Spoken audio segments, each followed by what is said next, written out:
Welcome to the Uncredible Podcast. My name's Jeremy, and I'm Uncredible. We're going to do things a little bit differently this week. Instead of doing a couple of segments, I'm going to cut back on at least 2 segments, and we're going to shorten up the main topic a little bit. So the first topic that we're just going to cut out completely is the next week on the Substack. I'll be honest, this week's been kind of crazy with the marathon on Sunday and then Memorial Day. And I had a 3-day work week, which was just with people off this week. I had a little bit extra work to do. So didn't get an article written, don't have an article written. And I don't know, I'm kind of at a point where with the Substack itself, I'm not sure where I'm headed with it. So I have plans for it. I have ideas, but I'm sort of at this point where I hit the end of my first sort of phase with it, and I want to move on to the next phase. And I don't know what that's going to look like yet. So basically, what I set out to do in January was to start this podcast, mission accomplished. And I had like 30 or 40 articles on medium.com that I wanted to get moved over to Substack. All of those, I talked about this last week, but most of those are moved over now. So I was calling those Throwback Thursday articles, where I just pulled those articles over, got the audio recorded for those. And so, that's completed. And I've been trying to write an article every week, and I completed this week's article. I'm more than likely going to continue to have a weekly Wednesday article. What I'm debating is what to do with that Thursday slot. Am I going to do anything?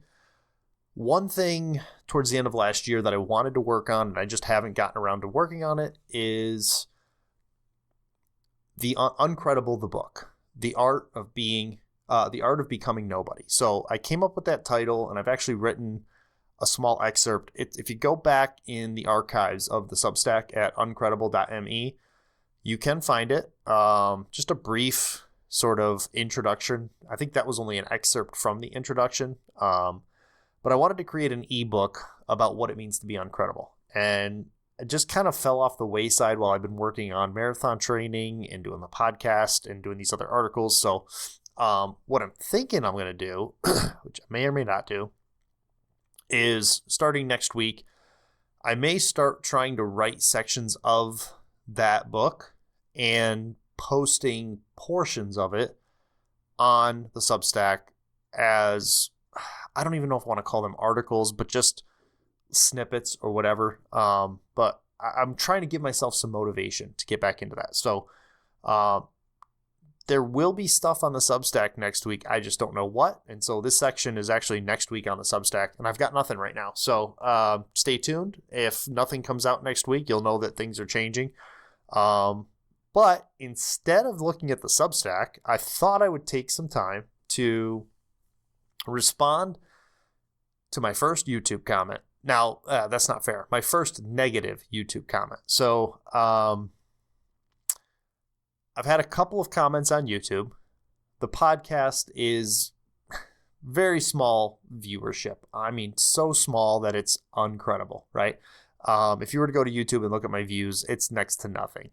I'm okay with that. That's not the point of the podcast. The point of the podcast for me is to just do it. I'm going through the motions of doing the process. And I know over time, if the information is valuable to people, they'll use it. And if not, it'll end up on the YouTubes forever, and it is what it is. But I got this comment, and I kind of figured I'd get some interaction because I got pretty political last week.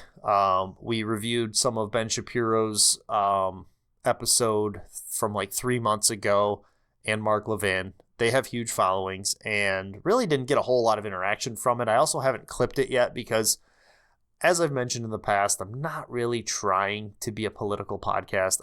There's plenty of that out there. But I did think that the comment that I got was informative, and I think it's worth looking at just in terms of how people think. And something that I think is important in terms of listening to podcasts, the whole point, which we'll get back to this in a bit, the whole point of last week's episode wasn't necessarily to say, ha, the people who supported the Iran war were wrong. That really wasn't the point. There was a little bit of that, I'll be honest. But the whole point of that, the Uncredible take last week, was that it's important that you listen to stuff that goes against what you agree with or disagree with, and actually hear what it has to say. And so, first of all, I'll say the person who commented, I'm not going to mention who they are.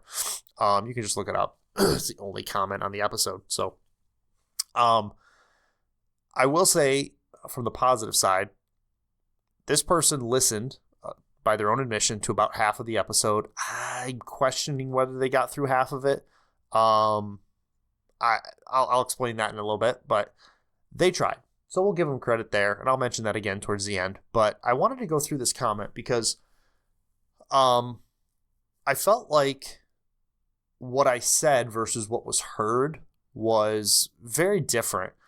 And there's a couple of things in here that I've been bumping into when I listen to other podcasts as well.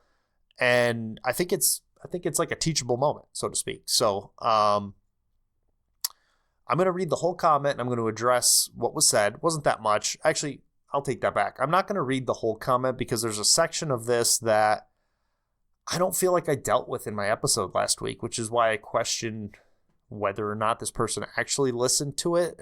But we'll get there. We'll get there. So the comment begins by saying this. This war is not 3 months old. I don't understand why you would lie. Now, the reason I thought this was interesting, and this is one of the main reasons I wanted to discuss this comment, this accusation of lying is interesting to me. And I've noticed how prevalent it is when you're dealing with somebody who you disagree with vehemently. Like, you see this a lot in media where people are like, oh, they're just always lying. Well, yes, that may be true, but it's a weird accusation because somebody who's lying is, me personally, I think lying is when I know something isn't true, but I say it's true anyway. And so it's a weird accusation because you have to know with some level of certainty that the person knows better, that you're accusing of lying. And so you would have to have some knowledge about that person to be able to say that they're lying. And that's what's kind of interesting is last week we looked at an episode from Ben Shapiro, and he was doing it in his episode, which was called Lies They're Telling You About the War. Something can be a lie that they tell you, but not be a lie that they are lying about. So they might have believed a lie. So I'm not saying he did this, but to call somebody a liar, to say somebody's lying, you really have to assume that they know better. And what's weird about this comment, just this aspect of the comment, it doesn't bolster his opinion at all. But let me read this whole section here so we get the whole context. This war is not 3 months old. I don't understand why you would lie. Standing on opposite hills is not war. I actually don't remember such a short war. The War of 1812, I think, was the shortest, was 2 years and 5 months. So he's taking objection with the fact that in my last episode, I said that the Iran war is 3 months old, roughly. In fact, I think I multiple times clarified that it wasn't quite 3 months old. But I could be wrong about this, but what I think he's saying with his comment, standing on opposite hills is not war, is he's taking Donald Trump's position that when you're in a ceasefire, it doesn't count as war. It's not really war if you're at a ceasefire. But the problem with that is a ceasefire is specifically for wartime. It's to stop the action for a purpose. And it's specifically not the end of the war. So the war is still ongoing. We've just agreed, both sides have just agreed that we need to take a break for whatever the reason is. And in our case right now, the ceasefire is due to working on the agreement and coming to some sort of a deal, as Trump would put it. But it's still war, right? And the weird thing, I've preferred, and I'm trying to get away from the war terminology, I've preferred conflict, because technically this isn't a war. And we talked about this a few episodes ago, where if someone did to us what we are doing in Iran, we would 100% believe that this is an act of war. but we haven't declared war. So it's a weird thing that we're trying to define here. I think everyone generally agrees that, loosely speaking, this is a war, but I think specifically speaking, it's a conflict. So, like, according to international law and things like that, it's a weird thing. I talked about this a couple weeks ago, where we really need to have a definition of what a war is. So that's a whole nother thing. But he makes this comment: standing on opposite hills is not war. Well, it kind of is. And if we were standing on opposite hills, that would be one thing. But we're literally blocking a waterway that they use for trade, and that's an act of war, right? That's for however you want to look at it, that's an act of war. That's not standing on another hill. You're effectively doing. And then more to the point is, this week I believe it was this week. Yeah, no, this week we interacted, we engaged despite the ceasefire. Both Iran and the U.S. engaged with one another. I think Iran was trying to put landmines in the water. What do they call them? They're not called landmines in the water, right? I don't know how that works, but that we had activity this week. So the weird thing about this comment is, it says, this war is not 3 months old, and I don't understand why you would lie. I made my timeline clear last week that all I did was I went into Google and I searched, when did the war in Iran start? And the answer was, if you go to Google right now, I tested it before the episode, the answer was February 28th. I even questioned in last week's episode, because I was replaying clips from Ben Shapiro's episode on March 10th, and he was saying this war is 12 days old. And I don't understand the math on that either. But even by Ben Shapiro's own math, today we're May 29th. We are past 90 days. Now, granted, I guess last week we were a week shy of 3 months. But he says, I don't understand why you would lie. It's not like I know that this isn't a war, or this war ended. This war's not over. I believe it's not over, because we're still doing stuff. In fact, we just had a 60-day ceasefire declared so that we can still work out the details of this deal. So to me, a ceasefire is something that happens during wartime, and we are at war, right? Or we're at a conflict. So you can claim that a war is not a war when nobody's fighting.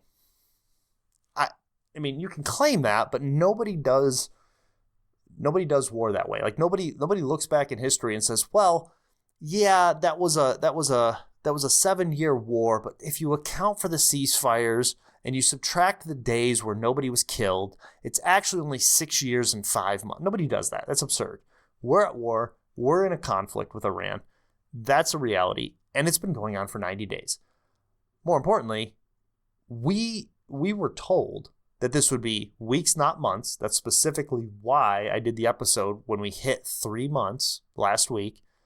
We were told weeks, not months. And in the episodes that I cited, it was 3 to 4 weeks is what they were saying. Trump would say the whole thing would be done in 3 to 4 weeks. It's not done. The whole thing is not done. We'll talk about the stated goals here in a minute. But the other part of this comment that I thought was interesting was, imagine saying these two things side by side. Standing on opposite hills is not a war. So the assumption is that right now we're just standing on opposite sides of a hill. So this isn't a war. Then to say in the very next sentence, I actually don't remember such a short war. Thought it wasn't a war. I thought standing on two separate hills is not a war. And then he goes on to say, the War of 1812, I think, was the shortest war, was 2 years and 5 months. I don't know what the shortest war was, and the way we define war these days is ridiculous, but the point is, when Donald Trump came out, and Pete Hegseth, Marco Rubio, when all these people came out and talked about the war and were asked how long they thought it would take, they said 3 to 4 weeks. Okay. Well, at first they didn't want to give a timeline. They were just saying it's not going to take long. It's going to be short. We don't want to let on what our plans are. But at the end of the day, they were looking at maybe a month, maybe 6 weeks, right? Maybe max 6 weeks is what the thought process was. And those who were against this conflict were concerned that it would continue beyond that point, and it has. It continues beyond that point. And right now, there does not appear to be any positive movement towards a deal. In fact, last weekend, apparently we were close, and then Donald Trump threw the Abraham Accords in for all of the other nations that are around in that area, and it's like, that's not going to work. Some of the countries that are involved with this won't even sign the Abraham Accords, let alone Iran. So it's kind of a weird thing. But this accusation of lying, though, like, you would have to know that I know something. And I promise you, I don't know. I mean, the podcast is called Uncredible. I'm literally Googling this stuff. I'm doing what normal people do. And it would probably be good for people who are online all the time to sit back and take some time to figure out what normal people do. Non-professionals at this. This is free for the fun of it. I have a job. I run marathons, and I make comments from a normal person's perspective. Here's the deal. A normal person who goes to work every day, who has children, thinks this war has been going on for 3 months. They're not going, well, we don't count the month that we were in a ceasefire or the 3 days we were in. We don't do that. We go, yep, we're still in Iran. Yep, the whole Iran thing's still going. Like, those are the conversations we're having. And to be a little bit more serious about it, my son just turned 18. Donald Trump is still engaged in a conflict on behalf of the United States of America that could lead to a draft that would lead to my son going to war. So guess what? We're still at war by my definition. Prior to this, prior to February 28th, that was not the case. Now it is the case. So as long as we have activity over there, call it ceasefire or whatever, it puts our country in a position where my son could go to war ultimately. That's not okay. And see, these are the real conversations that real people are having. It's not a debate over how long the war has been or whatever. What it is politicians told us one thing. They lied. Okay? Now, I said they lied. Not fair. They were wrong. But they haven't walked it back, and they continue to not walk it back. So I think they knew. I think I can safely say that they were hoping this would be short. So maybe they didn't lie back then, but now it's like we're way past the point where you would have to say, yeah, I was wrong. We need to reevaluate the situation. And they're not walking anything back. The last part of this paragraph was, I think the shortest war was 2 years and 5 months. Irrelevant. It doesn't matter what the shortest war was. What matters is what they said and what they did. And what they said was, this was going to be 3 to 4 weeks, and we continue to be at conflict with, it's a 60-day ceasefire. So if you add those 60 days onto the 90 days we're already into this war, assuming no deal gets made, you're looking at 120 days. What is that? 30? That's what, 4 months? What is that? What does that add up to? 90 plus, math's not going well. Yeah, that would be 90 and 60 is 150. You're looking at 5 months. So we're already approaching 6 months if this 60-day ceasefire holds and nothing gets done, right? Ideally, something gets done in those 60 days, but if it doesn't, like where did the 60-day timeline come from? That'd be interesting to know. But point being, it's not about what the shortest war of all time was. It's not about Donald Trump doing something in a short period of time. It's about doing what you said you would do, and they didn't. So what I'd be open to is, if this war is not 3 months old, I would love to understand how you get to any other number. And if my suspicion is that it's because, we weren't actually fighting based on that standing on opposite hills is not a war comment, that's not how these things are judged. It's just not historically. Like when the history books write about this time period, they're not going to say we had a 60-day, we had 3 month ceasefire. We technically weren't at war, but we were in conflict. Like, it's not going to look like that. It's going to be like Donald Trump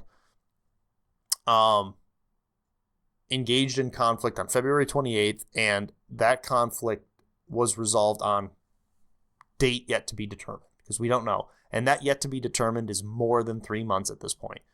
So, that's how regular people look at it.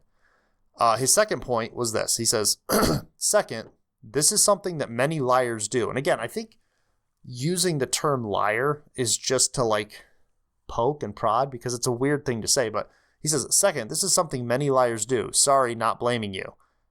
Set imaginary goals and then say we failed to reach it. Well, first of all, I will agree with you.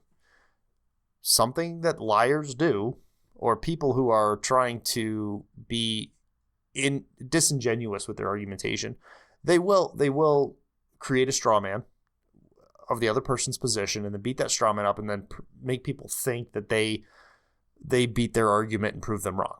It's not really their argument. They made a different one. In fact, we talked about this last week, how Ben Shapiro and Mark Levin both seem to take an opponent who might have, well, first of all, they take what they perceive to be the general opposition, inflate that general opposition, and then make it sound crazy, which is exactly what Ben did in that episode. So yeah, that is something that many disingenuous liars do. Fair. That's not what I was doing. And he says, set an imaginary goal and then say we failed to reach it. And then he goes on this little, like, the majority of his comment is, listen carefully to what Trump repeatedly said was our goals with Iran in his speeches. And he says, don't quote Iran news. I'm not sure what the point of that was. But the interesting thing is he lists 4 things: eliminate nuclear capabilities, which I think I talked about last week anyway, destroy missile sites, annihilate the Navy, and sever terror funding. So what I thought was interesting about this is he clearly objects to my assessment that the conflict is 3 months old. I'm not sure how he gets there, but I don't know how you don't get there. So, February 28th to today. That's how I did the math. You tell me how you do the math. I'm open to it. But then he goes on to this little second section, which is the majority of his comment, and he's claiming that liars make up these fake goals and say we didn't reach them. Well, here's the thing. I didn't talk about that on my podcast. What's interesting about this is right now, this is the whole point of doing what I did last week, was to quiet the present, what we're hearing now. The critics are saying something today. My whole point last week was to go back and listen to what they were saying before. That was the whole point. And this tracks pretty closely with what people who are against the Iran war are saying today. That the current, if you go to a Piers Morgan, a Dave Smith, you listen to some of these people who are against the war, they're going to say, oh, if the war ended today, Donald Trump will have been an extreme failure. He would have failed at all of his goals. I didn't talk about that, specifically didn't talk about that. I did mention that one of the stated goals was to eliminate the nuclear capabilities and specifically the timeline. And I'm going to read what he says this one is, because I think it's true. Ensuring that Iran, which he frequently labeled as the leading state sponsor of terror, can never acquire or develop nuclear weapons. That is not an objectively measurable goal. You can't measure it because of the timeline. If you said to set back their nuclear program by 15 years, and then the way you measured that was how much uranium they had or something like that. I don't know how you would measure that, but at least that'd be measurable. To say that they would never, and I'm reading his quote, and I'm not reading Iran news, but can never, by the way, I've never listened to Iran news. I don't know what he's talking about that. I'll tell you what I listen to. I typically listen to Joe Rogan, Dave Smith, and Piers Morgan Uncensored. Those are the major news sites that I listen to. Joe Rogan's not news, and Dave Smith is known to be anti-war libertarian. Those are the kinds of things I get content from. It's that simple.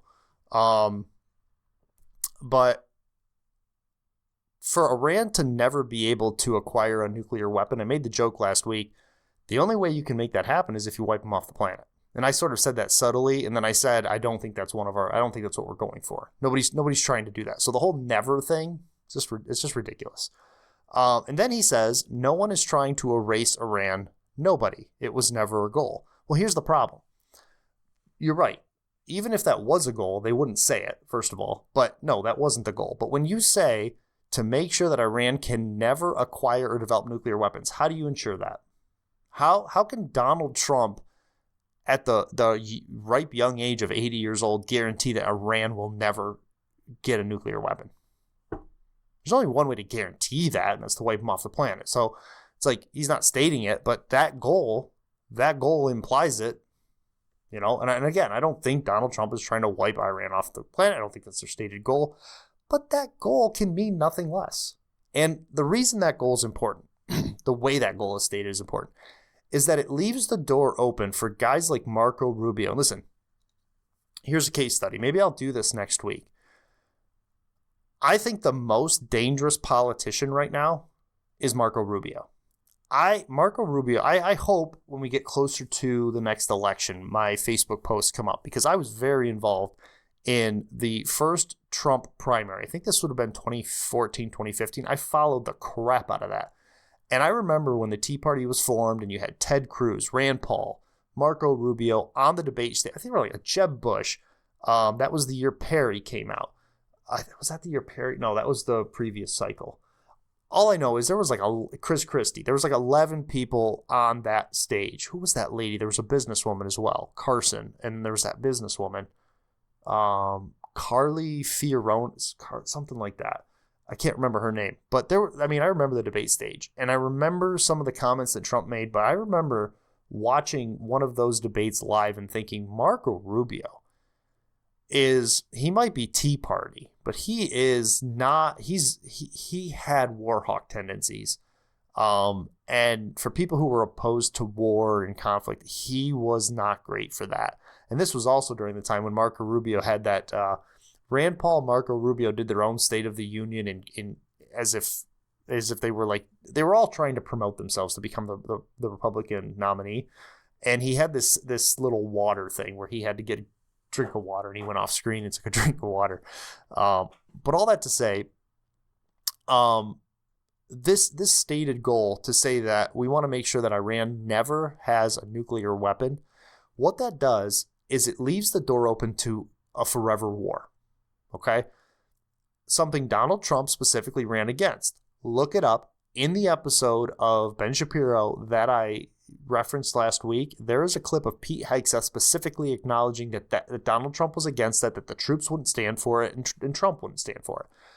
But a goal like that, to say we want to make sure Iran can never develop a nuclear weapon, that is a goal that opens the door for a never-ending war. And that has been the stated goal, that we don't want these people to have a nuclear weapon to get away with everything. It's how we claim that it's self-defense. It's that goal with that timeline, it's unacceptable. It's unacceptable in my opinion if you're trying to stay away from forever wars. It's perfect if you want to stay at war with Iran for the next 10 years like Afghanistan, or you want to put troops on the ground like we did in Iraq. It's perfect for that, and go hunting for uranium, just like we went hunting for weapons of mass destruction. That's a perfect goal for that.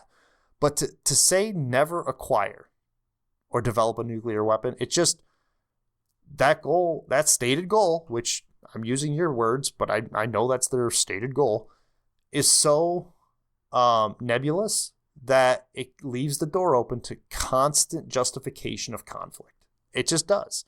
So when you say no one is trying to erase Iran, nobody, that's not true, by the way. But obviously, that was never a stated goal. It would never, even if we were trying to, nobody would just come out and say that. That would be considered a war crime. It would be, the UN would stand up against it. The whole world would be against it. So of course, that's not a stated goal. That's never going to be the goal. Obviously, that wasn't Trump's objective. I agree, and I never said otherwise. Then he says this: I know the automatic thing you might feel is find how to negate his opinion, but maybe just change yourself. You are wrong. Ben actually seems to be right. I can't listen to much more. I broke halfway. Sorry. So what I thought was interesting about this was he doesn't want me to respond to the comment. But what I thought was interesting about this was he says, my automatic feeling is find out how to negate his opinion. I don't know what I would negate, because the first thing was the war is not 3 months old. I disagree, but you didn't say how long you thought the war was. So it's like, if you say the war is not 3 months old, well, how long is it? You didn't say, so I can't negate that opinion. I don't know what your opinion is on the length of the war. Do you think it's 4 days old? And then we can have a conversation about, oh, well, I thought the war was only 1 month old, and then we ended it. Well, how are we in a ceasefire in a war that's ended? It's kind of weird. Like, we don't do ceasefires with England, right? With date timelines, like, because we're not at war with them. That's ridiculous. So his second point was this whole setting imaginary goals and then saying we failed to reach it. I didn't do that. I didn't do that at all. I specifically didn't go down that road because that was the current talking point, and I was specifically trying to go back to the previous talking points and show how those who were for this war were incorrect on some of their timelines, the effect on oil and gas, and Iran's ability to stick it out. And I think I proved that point. I don't know how you could argue it, but and then he says, maybe just change yourself. You are wrong. Well, he didn't say I was wrong about anything specifically. He disagreed with the 3 months, and then he didn't really say it, like, what was I wrong about? Like, maybe another follow-up comment to tell me what I was wrong about. What specifically did I say that was wrong? I'm open to that. We can have that conversation. And then he says, Ben actually seems to be right. So what would be neat is if we took those 2 points from my last episode and said, what was I wrong about? I'm open to that. Like, oh, the war isn't 3 months old. It was 12 weeks old when you made this episode. Okay, how'd you get to that date? I can see that.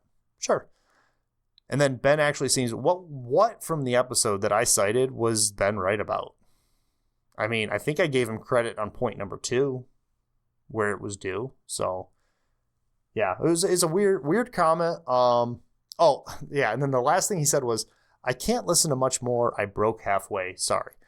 What's interesting about that is the whole point of last week's episode, the news section of last week's episode, was the whole purpose was to encourage people to listen to more than their own opinion and broaden their view and even rewind their view of what they're listening to and to listen widely. So what I'll say is commend this person for listening to something he didn't agree with, even if they only met it halfway. But also, if you had made it to the end, I think you would have found out that my point wasn't, Mark Levin and Ben Shapiro were wrong about the war. My point was, we should really sit down and listen back to what people are saying that we believe in and go, were they right about that? So, it's unfortunate you stopped halfway, but appreciate the comment. If you have comments and you disagree, I want to hear it, and maybe I'll address it on the podcast. Who knows? All right, so that will be our little substitute for the Substack. And now let's get into our weekly updates. So I am going to do a full rundown of the Buffalo Marathon for the main topic today. But in terms of the marathon training process, you might think that I was taking the week off, or, I just ran a marathon on Sunday. Maybe I'm taking this week off for a rest week and then starting marathon training. Nope. We started on Monday, day 1. We did 1.25 miles easy. Tuesday, we did 1.5 miles easy. Wednesday, another mile easy. Thursday, 3 easy. And today I'll probably do 1 easy today. I want to get some rest. Got some things going on this weekend. But essentially, I'm only running. It's ill-advised to be running right now because I just ran a marathon. You're going to find out in the actual main topic today that the race did not go well. I had a lot of cramping, a lot of issues after mile 13. And so it would probably be advisable for me to just rest this whole week, but I'm doing what I can. So what I mean by that is I'm really dialing my pace back and focusing on my leg endurance. And I'm of the opinion, I could be wrong, I'm not a medical doctor or anything like that, but I'm of the opinion that that recovery doesn't mean just laying around. I'm a big fan of active recovery. So instead of just laying around and stuffing my face, I got back out there. I'm running lightly, very lightly. I'm trying to get very comfortable in the 11 to 12 minute range. I'll explain why in the main topic. But this week has been all about active recovery. Really just done 1 mile to 1.5 miles every day, except Thursday. It was feeling really good. Knocked out the 3 miles. I think I was at a 10:30 pace on that too. So Legs are definitely feeling better, sore in certain spots, but don't want to get injured. My goal for the next 8 weeks is to really, like I said, build this leg endurance. I'm going to cut weight. The training for this marathon, I was told by some, online coaches that gaining weight was okay, so I kind of let my diet fall apart. I'm not sure that was the best strategy. And listen, that's not to say they were wrong. What it is to say is I chose the wrong foods. So I kind of got it in my head that it's okay if I gain weight, so I can eat whatever I want. And I started eating crappy, if I'm being honest. I just didn't do a good job of eating well. And, yes, I can have as much carbs as I want, but they don't need to be crappy carbs. So going back to what worked for me to lose weight, I'm going to try to get down to about 175 pounds. I gained about 8 pounds over the last training block. So I was at 183, 184. And I'm going to try to cut down to 175. I'm also going to be doing a lot of lower body, single leg stuff, elliptical, just to strengthen my legs. Because I think the failure point at this point is my legs. So, but my takeaway from this whole week is I may need to really just get comfortable at the slower speeds so that I can finish the marathon running. Right now, my failure in both marathons has been the same. My legs gave up around miles 15 and 16 due to what I believe is going too hard too soon. So that's where I'm at. I need to take this training block, go easy but long. And so that's going to be my focus for the training block. I'm going to cut some weight. Like I said, use the elliptical. So that kind of goes over, not nothing crazy this week on the weekly update, but we are on marathon 3 training. What I should also say is, because I got a cool little image I can put up here, the next marathon that I'm running is called the Halfway to the Holidays Marathon. It's on July 25th in Johnstown, Ohio. And it's kind of a Christmas-themed, holiday-themed marathon in the dead of summer. So it's very intentionally to be a fun marathon.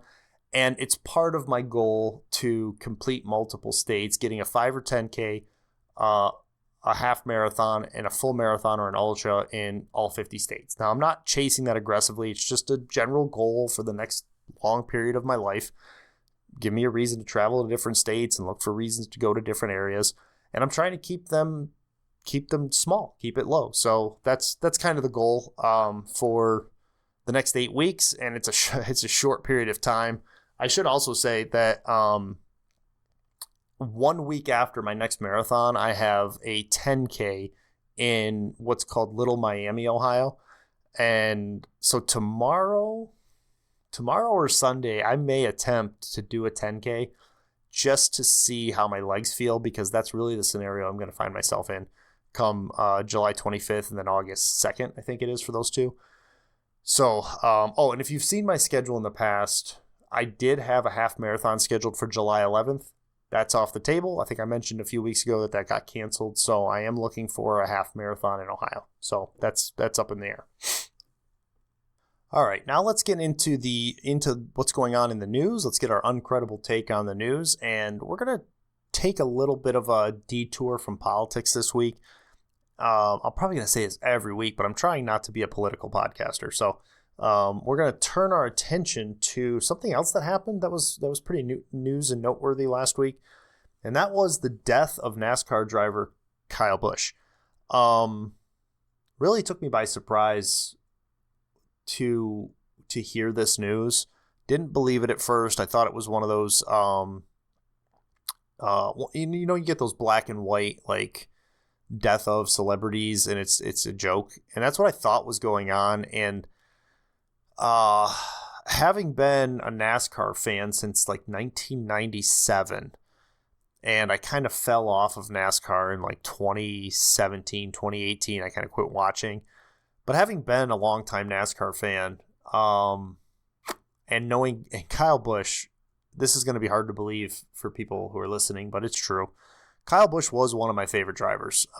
He's actually the reason I got back into racing in the early 2010s, because I was really losing interest in it. I'd have to go back and look at the timeline on when Jamie McMurray retired versus Kyle Busch, but there was a period where I was well, I'll give you the background.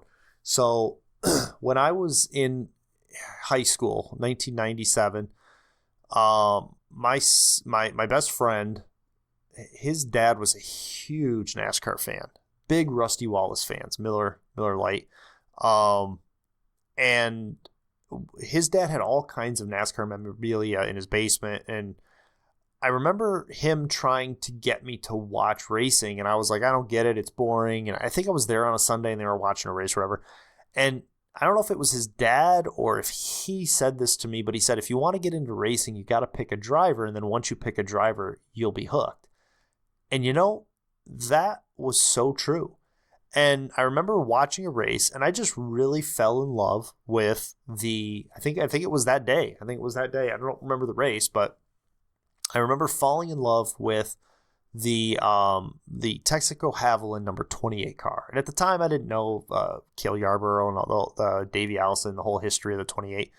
But what I did know was I just liked the driving. And at the time, that was driver named Ernie Irvan, who had a really cool story. I mean, his story was he was kind of a rabble rouser when he came into NASCAR. He was not spinning people out and wrecking people to the point where he had to get up and apologize. And then he had a really, really serious accident. And by the time I started watching racing, he was known sort of pejoratively as Cyclops. But I remember when I picked that car, my friend at the time was like, "Oh, you're going to pick One-Eyed Ernie?" And I didn't know he had one eye. I just liked the car, liked the guy, and rolled with it. And I followed Ernie Irvan for the rest of his career from 97 to whenever he retired. I do remember his last win. My grandmother recorded the win. My grandmother used to, as she got older in life and I was moving towards college, she started recording VHS. It was her way of staying connected to me. I used to go to her house to watch the races, and she would record them on VHS tape and give them to, even when I got into college. And I really felt bad because she was doing it, but when I got to college, I didn't have time to watch racing, and then let alone watch races that had already happened like a week later. She's like, "Oh, I got like races for you," and she was just trying to relive old times. So anyway, fast forward to Ernie Irvan retires, and I'm looking for a new driver.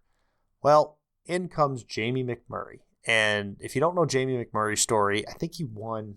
I think it was his first race. It might have been his second, but I think he won the Coca-Cola 600. I don't know if it was called that at the time, subbing for driver Sterling Marlin. He went out there and won the race, ended up getting a pretty stellar contract with Chip Ganassi Racing, and was running the Texaco Haviland car under the number 42. I think the 28 kind of retired at that point or got set aside. That was all tied to Yates Racing. And followed McMurray. McMurray had some good seasons, some bad seasons. I was really into racing the seasons when he was teammates with Juan Pablo Montoya. And I remember one year he won what they call like a Grand Slam Indian, the Brickyard 400. I don't know. He won a bunch of killer races that year. But McMurray was like a middle of the pack racer, just like Ernie was. And so you'd kind of watch and you'd root. And anytime you got to the front, be excited. And about the same time, Kyle Busch was coming into the league. And I remember thinking the whole time Jamie McMurray was my favorite driver. Kyle Busch was just like my second favorite driver. Because Jamie was always running 20s and 30s, especially when he was with Roush Racing in the Crown Royal 26, I think he was driving. It was rough to watch Jamie McMurray, just as a fan. So when Kyle was coming in, it was fun to watch him. He was pretty well hated. And so, in the back of my mind, I'd be rooting for Kyle a lot. But, Jamie's my favorite driver. So Jamie McMurray ends up retiring. Pretty sure Texaco Haviland kind of disappears. Not entirely disappears, but like I think some like Ricky Rudd was driving it for a short period of time, and then it kind of disappeared. As far as I remember, and I started rooting for Kyle Busch sort of like loosely. Just he was the only driver I liked, and these were all the Jimmy Johnson years where Jimmy Johnson won every single title, and during that time frame, it was the Patriots winning the Super Bowl and Jimmy Johnson winning NASCAR Cup Series championships. And they changed the format of the points and all this stuff and just kind of got tired of watching NASCAR. I just was not excited about it, didn't have a driver to root for. And I don't know when this happened. I'm not sure if my timeline's right or not because there was a point where they started doing throwbacks, and somewhere along the way, I don't know when this all happened, but Kyle Busch and Joe Gibbs Racing were partnered with the Mars Company, and the M&M's car was coming out. And very, very rarely they would run the Skittles car. Now, with the Texaco car out as a sponsor and nobody really to connect me to any other driver, when the Skittles car appeared, and M&M's too, but Skittles more so, it sort of brought that fire back because towards the end of his career, Ernie Irvan was driving the M&M Skittles car. And so I think, I'm not sure if that was the 36. I'm not sure I don't really remember that time frame. But Ernie Irvan had that sponsor. And so when Kyle Busch drove the Skittles car, I was like, finally, I can justifiably, in my head, root for Kyle Busch. And so Kyle Busch kind of became my third favorite driver in that span. And like I said, I don't know the timeline, but one of the things that I can't believe is not being talked about more with his passing is obviously he won the most NASCAR races in the top 3 series. That people are talking about that. He is a 2-time champion. But what a lot of people, I haven't heard anyone talk about, was his 2015 comeback. And I still, to this day, and maybe Adrian Peterson would be another comparable one. But I mean, or Michael Jordan coming back from retirement, but that wasn't an injury. But if you look at severity of injury and comeback stories, you're going to be hard pressed to find a comeback story greater than the 2015 Kyle Busch season. And I don't know all the details, but essentially what had happened was, I think he was in the Busch race. I don't even think this was done in the NASCAR race, or maybe it was a practice or something. But Kyle Busch goes full straight into what I think was a non-safer barrier in the infield of one of the racetracks. Breaks his legs, breaks his femur. I think he broke both legs in that. And I distinctly remember him climbing out of the car and just falling on the ground. I mean, it's just an incredible scene to go back and like look up Kyle Busch 2015 wreck and then season. There's probably some highlights or something.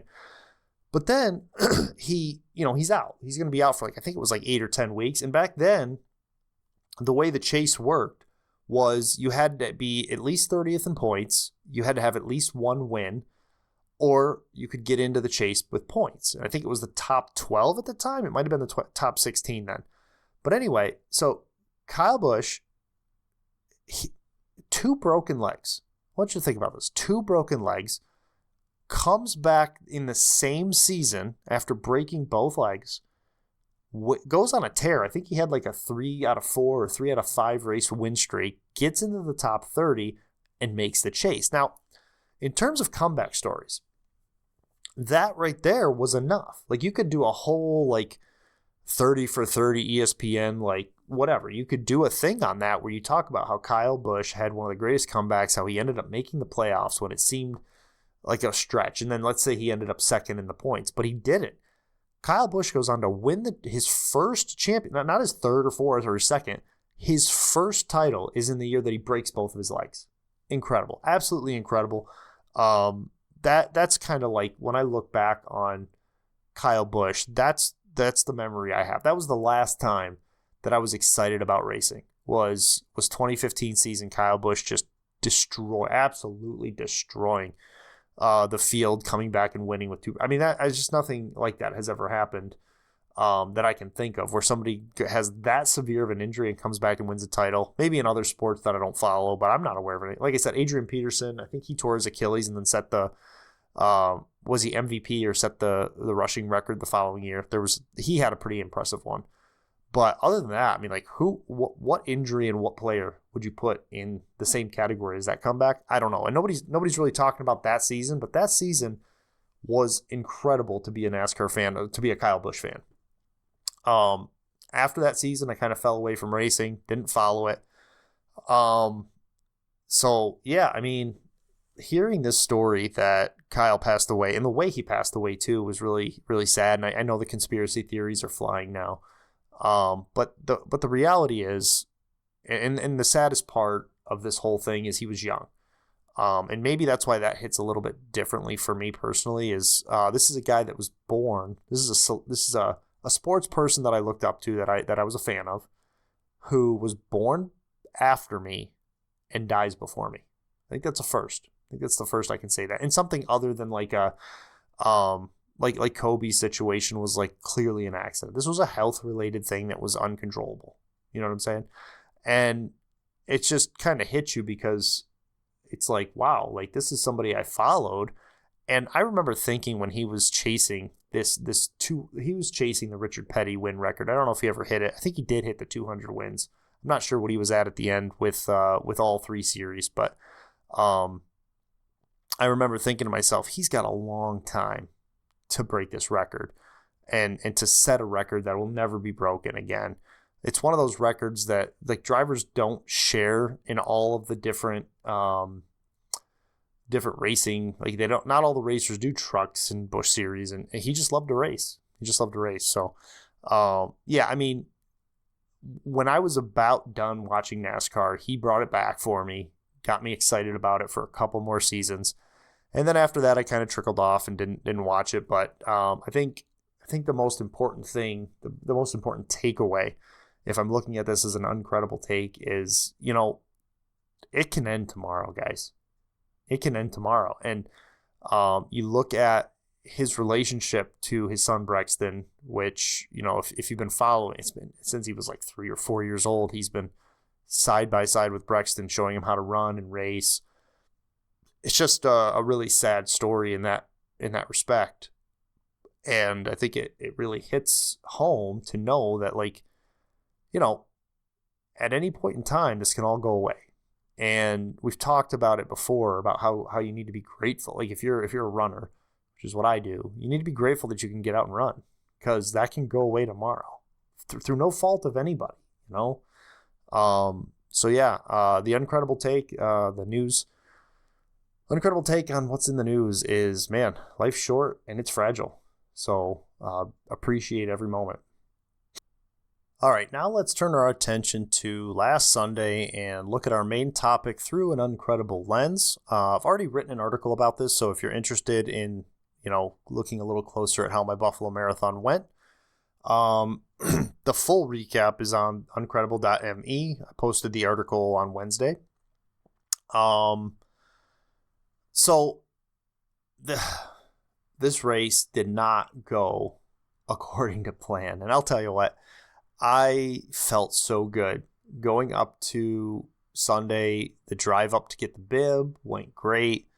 Weather ended up being good. There was some concern that we would be running this Buffalo Marathon in the rain. There was no rain.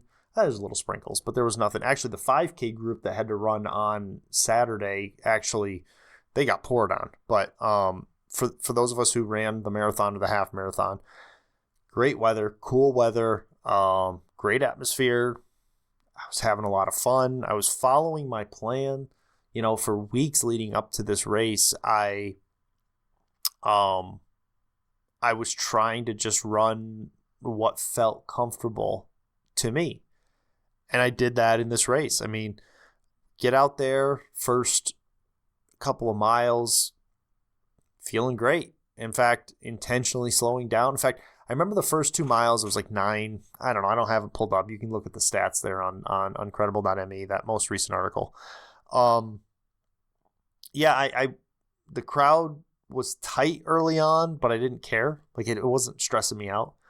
Took my first gel, took my second gel. We're mile 5, mile 6, man, just cruising. There were some sections, some long uphill sections, not uphill, but like incline. that,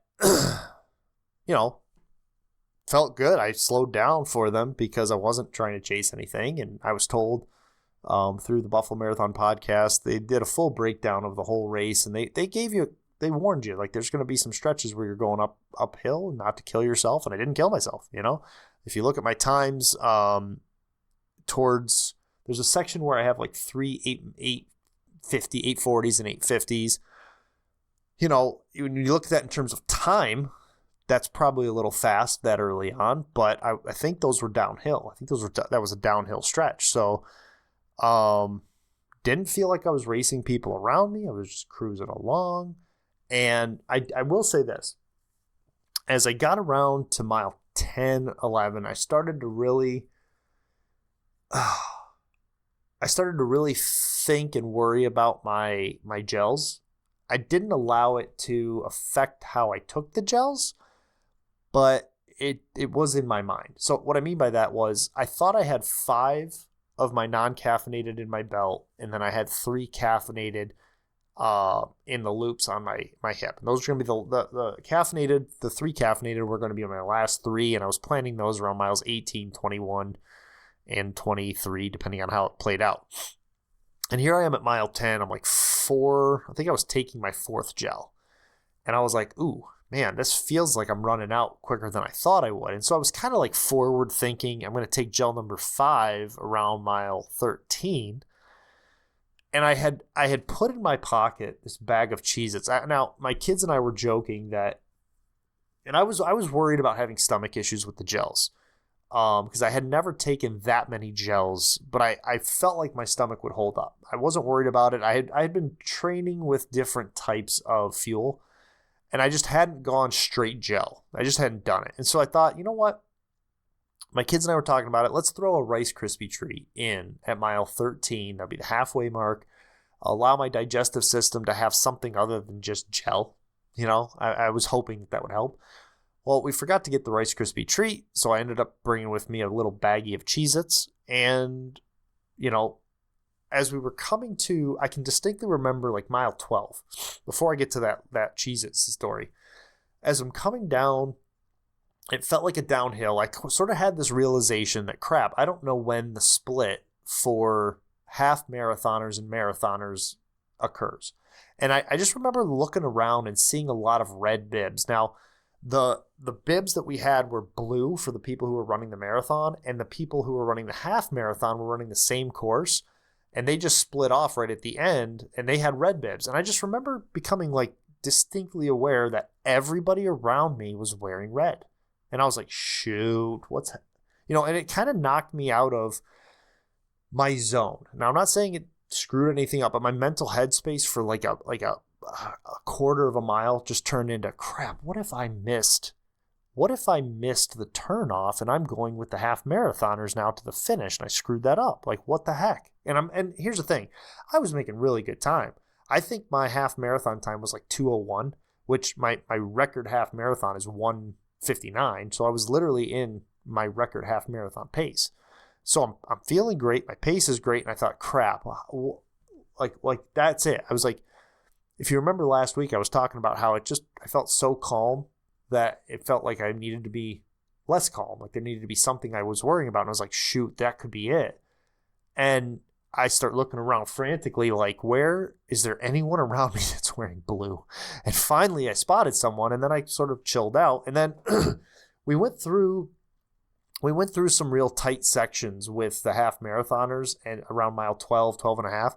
And I remember thinking to myself, excuse me, it would be nice to get these people out of here. I was really looking forward to the half marathoners just getting off the track so that I could focus on, and realizing how many people were around me were half marathoners. I was like, oh, this is really going to open up once they go. And I will say, I was starting to get a little fatigued at this point, because I remember thinking, man, if I hadn't signed up for a full marathon, I could be done right now. That went through my head. And then they broke off. The half marathoners broke off down their stretch. And we went down through town. There's some pretty tall buildings around us. And I started eating the Cheez-Its. And I put away like half the bag. It was really frustrating to try to to try to eat those, just because my mouth was dry, and, I had water, but it just, whatever. It just was not ideal, but I slowed down for it, and, really wasn't pushing myself at this point. Mile 14 hits. I put the Cheez-Its away, and actually I think I took the Cheez-Its at mile 13, and then when mile 14 hits, so what I was doing was I was fueling on every like 2.5 miles, and then the following mile after that, I was taking a serving of the salt stick chews. That was one serving just to keep the electrolytes up. So I go to take those electrolyte chews, and I take them, put them in my pocket, and we're going down this just regular street in Buffalo, and my right quad tightens up, like severely tightens up. And I mean, this is the same thing that happened to me at the Erie Marathon 7 months ago, September. And my quad tightens up, and I'm like, I just, all the life went out of me. I was like, not now. And the thing that really sucked about it was when it happened to me in Erie, I remember coming around mile 13, hitting mile 14, and thinking I got real confident in my head. I was like, I've run 20-mile runs before. I've been here before. I remember thinking, I've done what, a lot of these people I haven't even trained for. Like, I was excited. And it was right around mile 15 or 16 that the exact same thing. My quad tightened up, and I was like, oh, shoot. And then I realized how bad my legs were. Same thing. And I'm just like, but it's a mile earlier. And I'm like, you got to be kidding me. And the first thought that went through my head was, maybe it's not that bad. Maybe I'm just overthinking it. Let's walk it out. So I tried walking it out, and I did what comes natural. I tried to stretch. Terrible idea when you're in a marathon, because your hamstring, if you try to stretch your quad, your hamstring will remind you that it's also not feeling the greatest. So, I got nothing. I go to the next water station, drink some water. I'm just walking at this point. People are encouraging me to go, so I'm like, okay, let's go. So I try to start running, and it tightens up again. And what I remembered from my first marathon when this happened was, I would try to push myself, and then the quad would cramp up, and then I would have to stop and stretch. And I thought, you know what? It doesn't hurt. It doesn't cramp up when I walk. So what if I just walk? And so I start walking. And so for like miles 15, 16, probably into 17, I'm just walking. And I am in a horrible headspace. Like, I was hoping after like 2 miles I could just start running again. And I couldn't. And around mile 16, I whip out my phone, text my daughter, I'm going to be a lot longer than I thought. I'm having leg trouble. Text my wife, this isn't going well. I mean, I'm walking, so I got nothing better to do, so I got my phone out. And one of my coworkers texted me, who runs marathons as well, and he's like, he had just seen that I was tracking with a 4-hour marathon, which is what I was going for, sub 4. He's like, dude, you're doing it. Let's go. And I wrote him, because now I'm 3 miles into walking, and I text him back. I'm like, dude, I'm done. Like, I'm done. I can't run. And he said, hit some gels and go for it. I'm like, it's over. Like, I can't, like, it's not a thing. So then I start thinking to myself, because I'm in a real bad place at this point mentally. Here's what happened. I went by the water station. I went by around mile 17 or 18. I had an ambulance by it, and I thought, I could just call it, because I mean, do I really want to walk? I mean, mile 17, you've got 9 miles left. Do I really want to walk 9 miles? And I was like, I don't want to quit. I can't be a quitter. I don't want to DNF like my second marathon. This is like, I don't want to do that. And then I started thinking about the medal. The whole reason I signed up was the medal was really cool. I wanted that medal, and I thought there's no shame in getting. I was like, what if it takes me 6 hours? So then I look at my watch, and this is where I had this like moment of realization of where your mind and body are not aligned with reality. I look at my watch, and my watch said something like 2 hours and 45 minutes or something like that. And again, I'm not sure if when I looked into mileage and all that, but I remember thinking to myself, I flew through this course the first half. I mean, I still have a respectable time right now. Like, if I were to start lightly jogging, I could still maybe get under 5 hours. PR this thing, but I can definitely finish. So my spirits start to get up, and I thought to myself, you know what?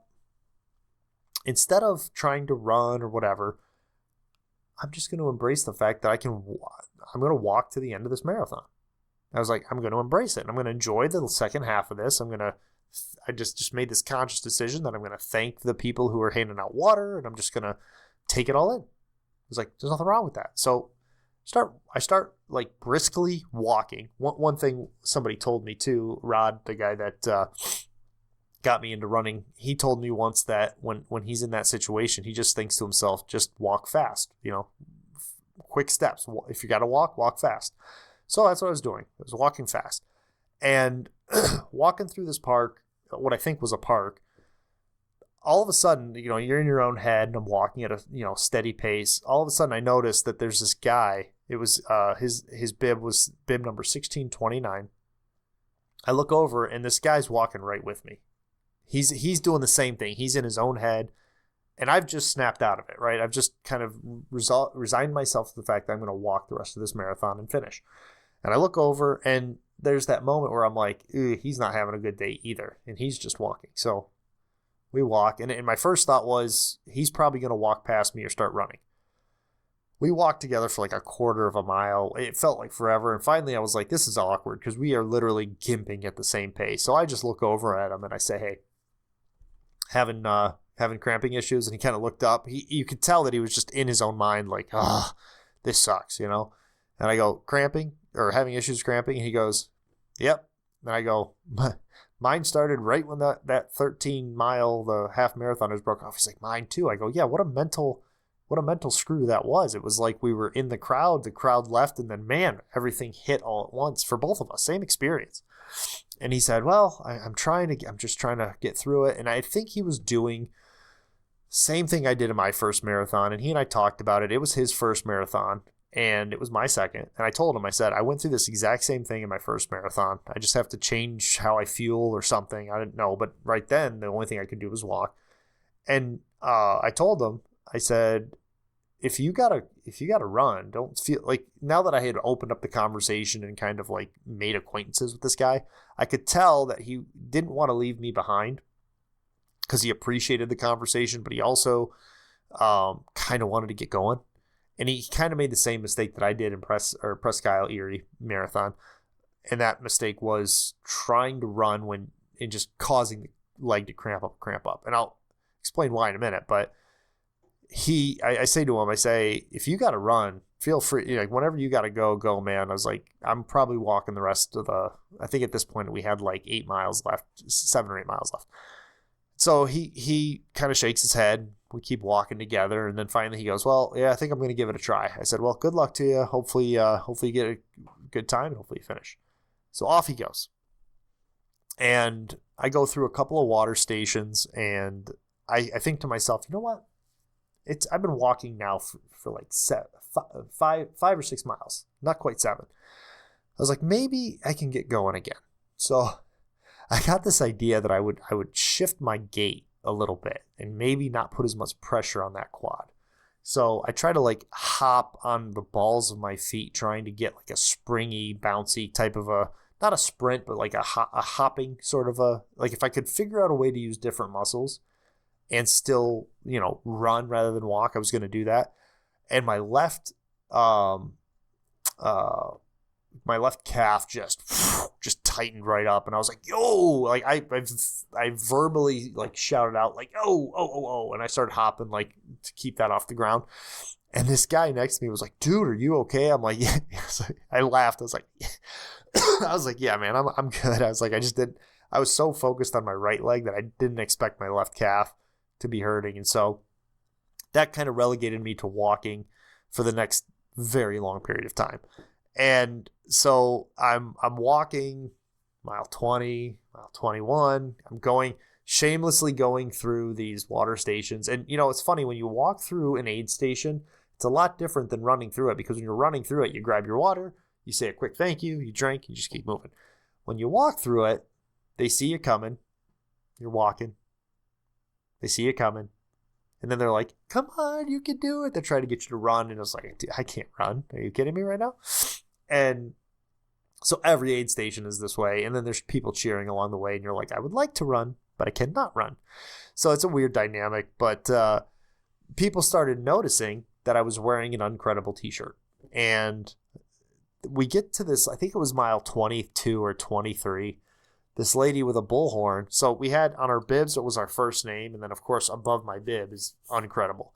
And this lady, as people approach her running, she's saying, oh, here's Kayla, here's Kevin, here's Steven, come on, Steven, you can do it. And then I come walking up. Now, she's got forever to figure this out. And she goes, here comes Mr. Uncredible. And I was like, well, yeah. And so, like, you'd like to think that would just motivate me and I'd start running, but I can't run. So I she thinks that she's like hyping me up to go, and I'm like, I can't go. And so I keep strong. She said, come on, you can do it, Jeremy. Come on. And I kind of like whispered to her and I go, I'm proving I'm Uncredible today because we are walking this thing. And she puts the bullhorn down and she's like, hey, you're doing it. Keep going. So the rest of the marathon was kind of brutal. Just kind of walked it. Basically took me 2 hours to finish the first half and three hours to finish the second half. That's kind of where I was at. I will say right around mile 24, maybe 23, somewhere in there, I did start lightly jogging and I was able to run. If you see on Instagram and Substack, I put a post of my son got a video of me finishing. I was running at the finish. So, unfortunately, despite finishing, so 2-time marathoner complete, and I got my medal, which I don't know if you can see it. It's behind me right there. Very, very proud of that medal. It's a good one. Got this shirt. How about that? Yeah, how about that? So 2-time marathoner, had fun, but somehow managed to not PR. Still have not run a marathon in under 5 hours, despite all the training. So I'm kind of in this position now where my next marathon, my average pace for both my marathons is 11 and a half. So what good is it for me to run a 2-hour first half if I have to do 13 average second half? So my goal for the next one is to just get in the 4s. I just want to be in the 4-hour range. And I want to be running at the end. So as I mentioned in our weekly review, I'm trying to just get some longevity into the muscles, maybe get the electrolytes figured out. But my Uncredible, this is the main topic, and I like to look at things through an Uncredible lens. And what I really enjoyed, and I'm not just saying this, right? Like I really had a change of thinking in this second half of this marathon. But being forced to slow down, I had to appreciate the scenery, the volunteers, the people who were cheering. I mean, having to take that all in and not be able to just run past it, just to have it be a blur, but to actually have to make eye contact and engage with the people who were doing the work. I kind of felt like I'm with my people, that as I was walking. So not only the people who were in the race struggling was I with my people, but I was also with my people. I started to think these are all volunteers who are providing these water stations. What was neat was there was a lot of families, I don't know, groups that were not designated stations who had of their own accord were giving out popsicles and just random stuff. This one lady was doing shots. You could have done, I don't drink, but could have done shot. In fact, one guy was like, hey, since we're walking, you want to take a shot with me? I was like, nah, dude, I'm good. I was like, the last thing I need on top of these gels is any kind of alcohol. For somebody who doesn't drink, that's not a good idea. But these are regular, hardworking people who have lives outside of this race, and they are there to support you. And I thought that here I am wearing the Uncredible shirt in for all intents and purposes, not in a negative way, in an Uncredible town with Uncredible people. I'm not finishing first. I'm not a sub 4. I'm not a sub 3. I'm not even a sub 5.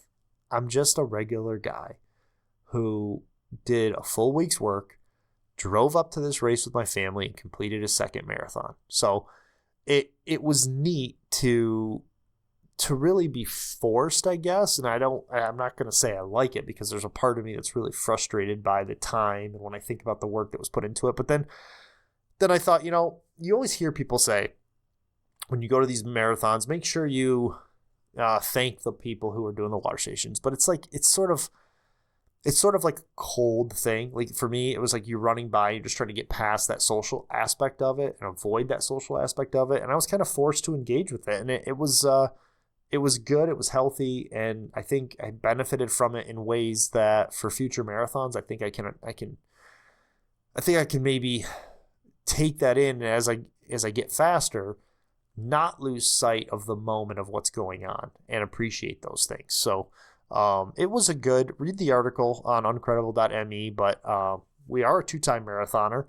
There's a lot to be proud of. We got the medal. We got Buffalo on the board. And I can now say that I have a 5 or 10K, half marathon and marathon in 2 states, Pennsylvania and New York. And that's pretty cool. So goal number 3 is Ohio. So we're going to be chasing that. And then we'll be putting at least one on the board for Virginia at the end of the year with the Marine Corps Marathon. So up next is the halfway to the holidays marathon in Johnstown. So that'll be my first race in Ohio. And then my second race will be the following week. So we got a lot coming up, and it's been, it was fun. Buffalo Marathon was awesome. The atmosphere was totally different. By the way, Presque Isle or Erie, PA Marathon was one type of an atmosphere, but it wasn't a city. It was more of like a beach or a laid back sort of like marathon. This one was like in the middle of the city. And I don't know if you're a video game person, but it kind of made me think of like Presque Isle was like level 1. And then I unlocked level 2 and it was like way harder. So if you remember video games back in the day, like the first level was just like learning how to use the controls. They didn't say that, but that's what the first level was like, very easy. And then you go into level 2 and it was super hard. That's what I felt like with Buffalo. It was like, and keep in mind, it wasn't hard in the sense that the route was hard. It was just a different scenery, different atmosphere, a lot of fun. My kids had a great time with it. My daughter and my son came with me. So yeah, I mean, I look back on it and it was a good experience. Did not PR, and it gave me a lot to think about in terms of how I'm going to approach marathon number 3 and then ultimately marathon number 4 with the Marine Corps Marathon at the end of the year. So yeah, that's our main topic, and let's get into our quote of the week. And I thought this was perfect. It's kind of our theme of the week. By the way, we're going to give this a shot. Don't know if it's going to work, but we have a new camera angle on this side. We'll see how it looks. It's a little bit more to the left of me than before, so hopefully it's not too much to the side of my face. But the reason for that camera move is possibly got some interviews coming up, and I want to use this camera angle for the webcam. So if I do an interview, it'll be from that camera angle, and then this one will be the secondary. But anyway, our quote of the week is, "Go fast enough to get there, but slow enough to see." Go fast enough to get there, but slow enough to see. Jimmy Buffett. Yeah, that's a perfect quote for the Buffalo Marathon and my experience and what I was talking about last week, where sometimes you got to slow down to speed up. Yeah, I mean, if sometimes you're going so fast that you don't appreciate what you're doing. And I feel like that's what I did for my first couple of races, my half marathon, my full marathon, even my half marathon in Rochester. I was really just in my own head, and what happened in Buffalo forced me to engage with the atmosphere. So this quote's perfect for this week. You'll probably notice that we skipped the podcast feature. Didn't have one. Like I said, I listen to a lot of the podcasts that I listen to on longer runs. My only long run was the marathon, and didn't listen to a podcast, I can assure you of that. So just did music this time. I should have turned a podcast on once I started walking, but I didn't do that. So that kind of wraps up our episode for this week. As always, thanks for listening and watching. If you're watching on YouTube, just thanks for supporting the podcast. I appreciate it. I know there's not a lot of people watching or listening to the whole thing, and I know these go long. I thought today was going to be shorter. Here I am, an hour and 20 in again. So thanks for listening to the Uncredible Podcast. I appreciate it. Anybody who gives their time to any of the content, we take it. It's important. I appreciate it. Hopefully it's beneficial to you and entertaining in some way. Remember to subscribe to the Substack at uncredible.me. Links in the show notes. I always like to remind everybody that the Substack is where you'll get everything. It's free, and you just subscribe. And if you have the app, you'll get notifications, I think. I'm not sure how that works there, but you'll get emails letting you know when there's a new article, when there's a new podcast. All that's there. And then I put posts on there as well. If you're listening on YouTube or Spotify, it always helps if you're a subscriber. And if you like each episode, share the episode, do all that stuff. That goes a long way. Right now, not doing great numbers, but hey, we're Uncredible. That's kind of the whole thing. So for Uncredible merch, check out merch.uncredible.me. I think this is the first time that I'm not wearing Uncredible merch because I'm wearing my Buffalo Marathon shirt. But I do have one of my favorite shirts underneath. It's the Uncredible. It's the Uncredible shirt. This one's fun. I love this one. This is the active t-shirt. This is more if you like bold colors and bold things. Plus, the reason I wanted to do that, did I mess up the hair? Look at the back of this thing. This thing's awesome. So this is not an Uncredible merch. This is a only if you ran the Buffalo Marathon merch. I'll probably hold this up to the other camera. I didn't plan this. I'm really screwing this up. Nobody's going to get to this part of the episode anyway. Look at that. Look at the back of that. Hopefully that's in the camera. We'll see. I'll do both just in case to do something with the angles and whatnot. But look at how that came out. Really love that. Throw that back there. Yeah, but for Uncredible merch, go to merch.uncredible.me. There's a bunch of logos. You can put the logo on colors of shirts, cups, all kinds of crap on there. So check that out. If you like to follow the day-to-day, if you're an Instagram person, I am on Instagram at Jeremy Lundmark. Again, link in the show notes. So yeah, thanks for watching to another episode of the Uncredible Podcast. Stay tuned. We got some potential interviews coming down the road, and episode 20 is coming up. So yeah, exciting times. But yeah, thanks for watching and for listening. And remember, stay uncredible.